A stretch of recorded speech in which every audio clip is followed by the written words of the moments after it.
Makassar Direct Sale kembali digelar oleh Perhimpunan Hotel dan Restoran Sulawesi Selatan atau PHRI Sulsel yang bekerja sama dengan Dinas Pariwisata Kota Makassar. Kegiatan yang digelar mulai tanggal 25 Juli hingga 27 Juli melibatkan 20 seller yakni dari 18 pihak hotel dan 2 agen perjalanan dari pihak Asita. Selain mempromosikan potensi dan keunggulan hotel, juga mempromosikan keunggulan pariwisata yang ada di Makassar.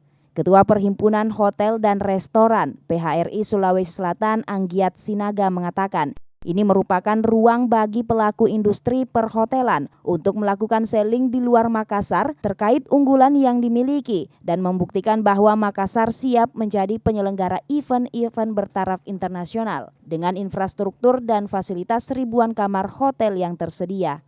Dari selling ini betul diberi ruang kepada industri yang langsung melakukan sebuah yang sifatnya adalah jualan transaksional. Ini agak berbeda dengan kebijakan dinas pariwisata yang sebelumnya. Sebelumnya itu adalah dinas yang dominan. Sekarang enggak, betul-betul industri diberi waktu kesempatan untuk kami melakukan direct selling ke Jogja.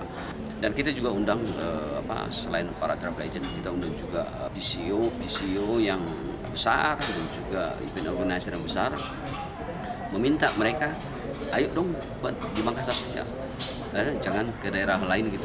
Kenapa? Dengan pertimbangan adalah kesediaan daripada fasilitas hotel restoran yang sangat mumpuni di Makassar. Sementara itu, Kepala Bidang Pemasaran dan Promosi Dinas Pariwisata Kota Makassar Yulianti mengatakan akan terus menggandeng pelaku industri untuk terus melakukan promosi wisata yang bisa memberi dampak positif bagi Kota Makassar. Bahkan Dinas Pariwisata dan PHRI sendiri menyiapkan paket-paket khusus untuk wisatawan. Dan kita tidak henti-hentinya akan menggandeng semua industri ke depannya nanti.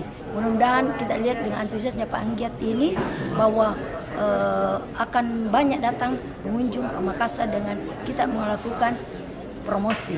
Yang terpenting dalam kegiatan tersebut adalah mempromosikan event unggulan Kota Makassar, salah satunya Festival F8 yang digelar September mendatang. Mulyadi, Fajar TV dan Fajar Radio melaporkan.